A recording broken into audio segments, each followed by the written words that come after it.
আসসালামু আলাইকুম ওয়ারাহমাতুল্লাহ। আল্লাহ তাআলা যার কল্যাণ চান তাকে যে 10টি জিনিস দান করেন। মহান আল্লাহ তাআলা বান্দার প্রতি অতি দয়াবান। তিনি সর্বদা বান্দার জন্য সহজ চান, কঠিন চান না। তিনি কারো ওপর জুলুমকারী নন, সর্বদা বান্দার কল্যাণ চান। তিনি চান বান্দার সমস্ত পাপ ক্ষমা করে তাকে দিনের সঠিক পথে পরিচালিত করতে। আল্লাহ তাআলা যার কল্যাণ চান তাকে যে 10টি জিনিস দান করেন তা হলো, নম্বর 1, আল্লাহ তাআলা যার কল্যাণ চান তার মধ্যে নম্রতার উদ্যোগ ঘটান। আল্লাহ তাআলা নম্রতাকে ভালোবাসেন, আর তিনি যার কল্যাণ চান তাকে এই গুণটি দান করেন। রাসূল সাল্লাল্লাহু আলাইহি ওয়াসাল্লাম বলেন, আল্লাহ যখন কোনো আহানে বায়াতের কল্যাণ চান তখন তার মধ্যে নম্রতার উদ্যোগ ঘটান। মুসনাদে আহমদ, হাদিস নম্বর 24471। নম্বর 2, আল্লাহ তাআলা যার কল্যাণ চান তাকে দুনিয়াতে শাস্তি ভোগ করান। যারা আল্লাহর প্রিয় বান্দা তাদের তিনি দুনিয়াতে কিছু শাস্তি ভোগ করান, যাতে পরকালে তাকে সেই বান্দাকে শাস্তি ভোগ করতে না হয়। আনাস রাদিয়াল্লাহু তাআলা বলেন, রাসূল সাল্লাল্লাহু আলাইহি ওয়াসাল্লাম বলেছেন, আল্লাহ তাআলা যখন তার বান্দার কল্যাণ চান তখন দুনিয়ায় তাকে অতি তাড়াতাড়ি বিপদ আপদের সম্মুখীন করা হয়, আর যখন তিনি কোনো বান্দার অকল্যাণের ইচ্ছা করেন তখন তিনি তার গুনাহের শাস্তি প্রদান থেকে বিরত থাকেন। অবশেষে কিয়ামতের দিন তাকে তার পরিপূর্ণ আযাবে নিপতিত করেন। তিরমিজি, হাদিস নম্বর 2296। নম্বর 3, আল্লাহ তাআলা যার কল্যাণ চান তার দেহের সম্পদ ও সন্তানদের বিপদগ্রস্ত করেন, আর যে ব্যক্তির কল্যাণ চান তার নিজের এবং সম্পদ ও সন্তানদের ওপর বিপদ দেন। রাসূল সাল্লাল্লাহু আলাইহি ওয়াসাল্লাম বলেন, কোনো ব্যক্তির জন্য বিনাশ্রমে আল্লাহর পক্ষ থেকে মর্যাদার আসন নির্ধারিত হলে আল্লাহ তাআলা তার দেহ, সম্পদ অথবা সন্তানকে বিপদগ্রস্ত করেন।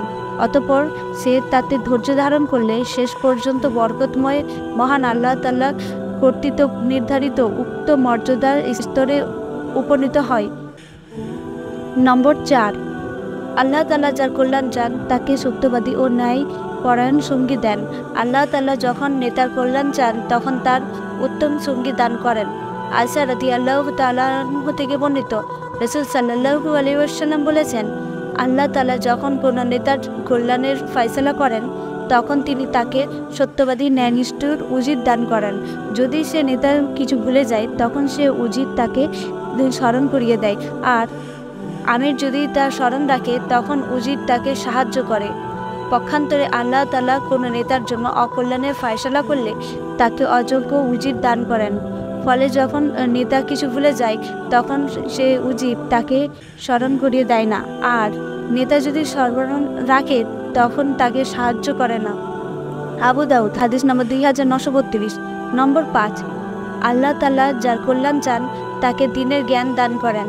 মুআবিয়া রাদিয়াল্লাহু তাআলা আনহু থেকে বর্ণিত, রাসূল সাল্লাল্লাহু আলাইহি ওয়াসাল্লাম বলেছেন, আল্লাহ তাআলা যার কল্যাণ চান তাকে দ্বীনের প্রজ্ঞা দান করেন। আল্লাহ দানকারী আর আমি বন্টনকারী। সহিহ বুখারী, হাদিস নাম্বার 71। নম্বর 6, আল্লাহ তাআলা যার কল্যাণ চান তাকে বিপদে ফেলেন। আল্লাহ তাআলা কোনো নেককার ব্যক্তির কল্যাণ চাইলে তাকে বিপদে ফেলেন। হাদিসে এসেছে, আবু সাঈদ খুদরি রাদিয়াল্লাহু তাআলা আনহু থেকে বর্ণিত, তিনি বলেন, আমি নবী করিম সাল্লাল্লাহু আলাইহি ওয়াসাল্লামের কাছে ছিলাম, তখন তিনি ভীষণ জ্বরে আক্রান্ত ছিলেন। আমি তার উপরে আমার হাত রাখলেই তার গায়ের চাদরের উপর থেকে তার দেহের প্রচণ্ড তাপ অনুভব করলাম। আমি বললাম, হে আল্লাহর রসূল, কত তীব্র জ্বর আপনার? তিনি বলেন, আমাদের নবী রসূলদের অবস্থা এমনই হয়ে থাকে। আমাদের ওপর দ্বিগুণ বিপদ আসে এবং দ্বিগুণ পুরস্কারও দেওয়া হবে। আমি বললাম, হে আল্লাহর রসূল, কার পর সর্বাধিক কঠিন বিপদ আসে? তিনি বলেন, নবীদের ওপর। আমি বললাম, হে আল্লাহর রসূল, তারপর কার ওপর? তিনি বলেন, তারপর নেককার বান্দাদের ওপর। তাদেরকেও এতটা দারিদ্র পীড়িত হয় যে শেষ পর্যন্ত তার কাছে তার পরিধানের কম্বল ছাড়া আর কিছুই থাকে না। তাদেরকেও বিপদে এত শান্ত ও উৎফুল্ল থাকে যেমন তোমাদের ধন সম্পদ প্রাপ্তিতে আনন্দিত হয়ে থাকে। নম্বর 7, আল্লাহ তাআলা যার কল্যাণ চান তাকে তার তাকওয়াশীল করে নেন। তাকওয়া একটি মহৎ গুণ। এই গুণ শুধু তারাই লাভ করতে পারে আল্লাহ তাআলা যার কল্যাণ চান। আবু হুরায়রা রাদিয়াল্লাহু তাআলা আনহু থেকে বর্ণিত, রাসূল সাল্লাল্লাহু আলাইহি ওয়াসাল্লাম বলেছেন, আল্লাহ তাআলা যখন কোনো বান্দার কল্যাণ চান তখন তার অন্তর ধনী করে দেন এবং তার অন্তরে তাকওয়া দান করেন। আর আল্লাহ তাআলা যার অকল্যাণ চান তার সামনে দরিদ্রতা ছড়িয়ে দেন।